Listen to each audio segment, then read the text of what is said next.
Good morning बच्चों। आज हम कहानी बाज और सांप को पढ़ेंगे। इस कहानी में निर्मल वर्मा जी ने बाज और सांप के बारे में बताया है कि दो प्राणी अलग अलग विचारधारा के हैं। और कथा के आरंभ में उन्होंने बताया कि एक सांप समुद्र के किनारे एक अंधेरी गुफा में रहता था। समुद्र की लहरें धूप में चमकती और झिलमिलाती थीं और दिन भर पर्वत की चट्टानों से टकराती रहती थीं। पास ही अंधेरी घाटियों में एक नदी भी बहती थी और यह नदी समुद्र में मिलती थी और वहाँ लहरें दूध के झाग सी सफ़ेद दिखाई देती थीं। सांप इन सब कोलाहल से दूर अपनी गुफा में बहुत ही आराम से रहता था।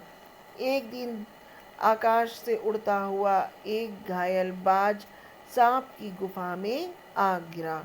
पहले तो सांप डर गया, फिर घायल बाज की स्थिति को देखते हुए वह उसके पास गया।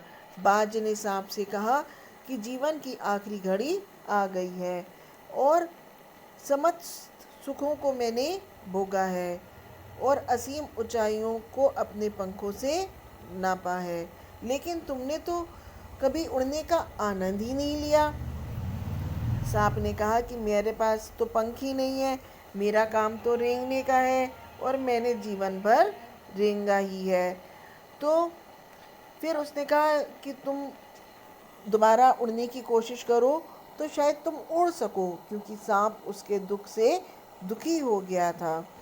तो बाज ने फिर एक नई आशा के साथ अपने घायल शरीर को घसीटा और चट्टान के किनारे जाकर पंख फैलाकर हवा में उड़ने की कोशिश की, किंतु कमज़ोर होने के कारण वह लुढ़कता हुआ नदी में गिर गया और लहरों में बह गया। फिर सांप सोचता रहा कि कभी मैं भी आकाश की ऊंचाइयों को नापूंगा और बाज की तरह जो है आकाश में उड़ सकूंगा। ये सोचकर सांप ने शरीर को सिकोड़ा और रेंग कर अपने आप को आकाश की शून्यता में छोड़ दिया। तो बच्चों, क्षण भर के लिए सांप का शरीर बिजली की लकीर सा चमक उठा, किंतु उसने जीवन भर तो रेंगना ही सीखा था। वह उड़ नहीं पाया और धड़ाम से पत्थरों पर जा गिरा, किंतु देव योग से उसकी जान बच गई। वह सोचने लगा था कि बाज अभागा था जिसने आकाश की आज़ादी को प्राप्त करने में अपने प्राणों की बाजी लगा दी।